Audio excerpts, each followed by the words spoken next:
Hello everyone, welcome to my YouTube channel.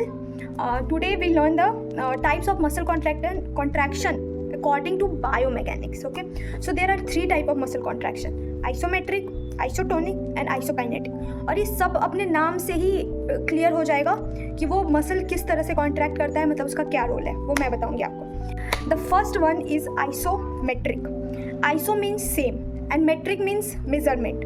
तो if there is a no change in the muscle length, ना muscles contract हो रहा है, ना muscles shorten हो रहा है, ना मसल लेंथन हो रहा है, इसमें मसल की बस टोन इंक्रीज हो रही है. जैसे कि if you holding some weight, okay, if you hold like this is 1 kg of water bottle, if you are holding a weight, okay, इसमें मसल की ना लेंथ बढ़ रही है ना मसल की लेंथ कम हो रही है, बट इसका टोन इंक्रीज हो रहा है. अगर हम कोई चीज़ हाथ में होल्ड कर रहे हैं तो यू कैन फील कि यहाँ पे जो बाइसेप मसल से आप उसको आप फील करना कि वो टाइट, टोन इंक्रीज रहेगी मसल की, वो टाइट फील होगा क्योंकि वो मसल पावर तो जनरेट कर रहा है बट ना वो शॉर्ट हो रहा है ना वो लेंथन हो रहा है, वो बस ऐसे ही कॉन्ट्रैक्ट हो रहा है. अगर और ये बस इसी केस में होता है जब हम कोई हैवी चीज़ लिफ्ट करते हैं या कोई चीज़ लिफ्ट भी नहीं करते, उसको बस होल्ड करके रखते हैं, उसको हम बोलते हैं आइसोमेट्रिक. बहुत सारी आइसोमेट्रिक एक्सरसाइजेज हम करवाते हैं मसल को स्ट्रेंथन करने के लिए.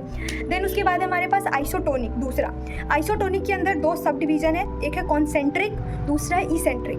कॉन्सेंट्रिक से आप याद रखो जो मसल कॉन्ट्रैक्ट कर रही है, जब कोई चीज़ जब जॉइंट, ये जो जॉइंट एंगल है जब वो कम हो रहा है तो मसल कॉन्ट्रैक्ट हो रही है, तो वो कंसेंट्रिक हो गई. नाम से कंसेंट्रिक याद करने के लिए ईजी हो जाएगा.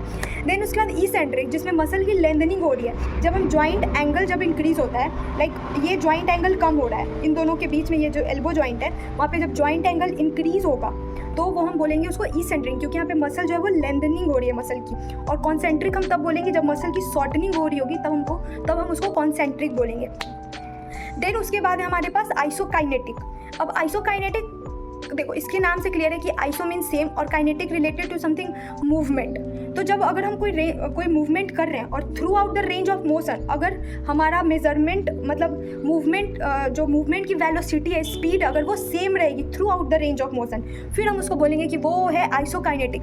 और ये जनरली हम इसके लिए इक्विपमेंट्स और डिवाइसेज आते हैं, हम वो यूज़ करते हैं क्योंकि ऑब्वियसली मैनुअल नहीं हो सकता ये चीज़, क्योंकि through out the range of motion हमें सेम वेलोसिटी रखनी है, तो ये हम इक्विपमेंट्स या कोई डिवाइस लगा के ही कर सकते हैं. तो these are the 3 type of muscle contraction according to the biomechanics in the human body. Thank you, that's it, bye bye.